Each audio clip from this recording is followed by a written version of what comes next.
Hello, good afternoon. This is an update on my Toyota FJ Cruiser.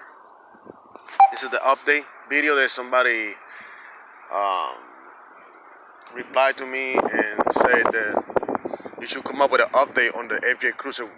I post a video of my 2007 FJ Cruiser, modified and equipped with 6-inch lift, rough country. Uh, Spaces on the front, sway bar, all the goody stuff. Not the best lift in the world. Mickey Thompson's 35 all the way around. Procon 17s, all iron steel rims.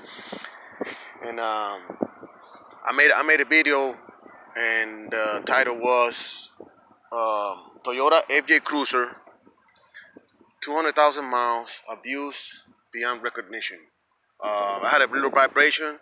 I was worried about it that my torque converter went out, and to my luck, it wasn't the torque converter. Thank goodness. I went to Bible line. I had to flush, and the vibration went away. And if you have an FJ Cruiser and you drive it in about around 45 miles an hour, or 40 miles an hour to 45, 50 miles an hour, somewhere around that range, you get the vibration.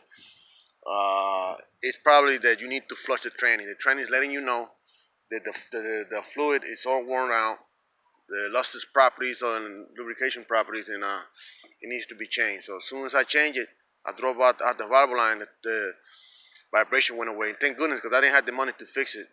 Torque converters, it could be expensive repair, from taking the transmission out and paying somebody to do it. And all I gotta say is the FJ Cruiser is one of the best Jeeps, one of the best SUVs Toyota ever made. It's what will probably the last dinosaurs of Toyota that you're gonna see. In a couple more years, they will not be making it these cars. Sequoias and Tacomas and 4Runners. They're probably going to go to crossovers like the Americans, and keep the Tundra probably. Who knows, man? If you get a chance to buy this car, buy it with your eyes closed. It's the most reliable car on the planet. Except for some Toyota 4Runners and some specific models in specific years. I think it was like to the 97s to the 2000s, somewhere around that range years. Some of the 4Runners, they had the problem with the water pump. When they made the engine for the old 4Runners, they put the water pump too close to the headers, and that will create too much heat on the gaskets, and then you have to replace them 2-3 times every once in a great while. They don't last that long, but like the new models, the new models, they don't do that. It's the most reliable cars you can ever buy. It's just only one thing about Toyota 4.0 BBTIs is that I find out when I did a search on the depth, is if you ever lose all your fluids on your radiator and your engine get all the way to the edge and it overheats and you get scorched inside the sleeves of the engine. The sleeves is where the pistons go up and down, the little circle cylinder hole, the piston go up and down. If that ever go bad, you cannot hold it down on a CNC machine and smooth it out. It's got spider webs in the inside. It's designed not to fix it, so you have to throw the motor away because the sleeves are not removable. The sleeves are part of the block. Toyota did it on purpose, so you have to replace the engine. And you cannot replace the engine. You have to replace the whole engine when the sleeves go bad. That's the only bad thing about that. Other than that, as long as you keep the oils and the radiator fluid and keep the fluids full and fresh, these trucks can go 1,000,000 miles without using it too much. It's just unbelievable reliability. I buy these cars in a heartbeat. I don't say the Toyota had no problems with the new Toyotas. I think there are problems with the new Toyotas, like Americans, like the new Corollas, the new Camrys, and etc. It's just that Toyota dealership, they know how to hide it. They hide the repair public records. They don't want to show that the cars got problems. But probably Sequoia, Tundra, Tacoma is the best dinosaurs of Toyota. It's probably the most reliable you're gonna see. And for years to come, man, Toyota's taking that path. It's gonna destroy the company as a Toyota motor company. They're not getting any better. They're building us new engines. They're putting the Atkinson cycle, which I don't like even the word. It's supposed to be more reliable or something, or more, it burns better fuel. It's more efficient, but this is one of the British designs. And the Toyota moved away from the old dinosaur, the 4.0 VVTi heavy-duty motor, which is a good motor, you know. Besides the scorch of the heads, the scorch on the sleeves that you get in repair. And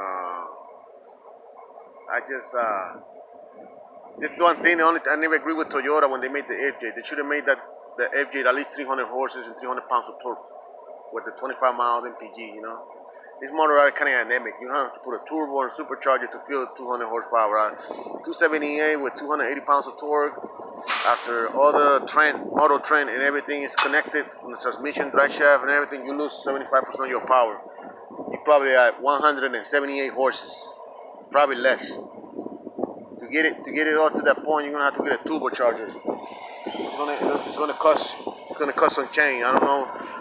Maybe if you can twin turbo the VVTi with some custom cams, but I doubt it because I searched the internet for some cams and I can't see no cams, custom cam built for the FJ. You're gonna have to get a custom made at the shop or something, a hydraulic one or whatever. But this is my video, not the best. This is the answer of or the reply, you know, for my 2007 FJ Cruiser, 200,000 miles beyond abuse. It's the best car I ever owned. In 5 years, I bought it with 120,000. Now I got 220,000. I've been to the sand dunes like 10 times with this truck full of passengers on the back. Went over to a test hill that's bigger than the building. It's kind of scary going over the hill. I punched it all the way down to 40 to 50 miles an hour with 10 psi on my tire. The truck made it all the way on full high. I put it on for low, and I only got stuck like one or twice, but it was because it was sand. It's badass, you know. But other than that, I got stuck and I drove the truck off the sand dunes.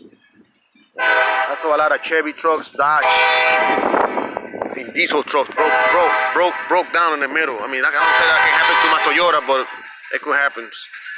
So it's nice cars, and even the Land Cruisers are badasses. The only thing is that they have a Land Cruiser crisis repairs is because people who bought the Land Cruisers, they don't know too much about maintenance. They just drop the cars, and those cars have a lot of parts. It has drive shafts.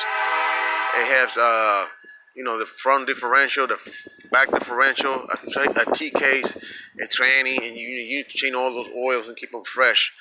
And people don't do a lot of maintenance. These cars need to be up maintenance. Not high maintenance like a Audi, but they need to be repaired. So that's the only thing about that. And this is the end of the video. I hope you like it.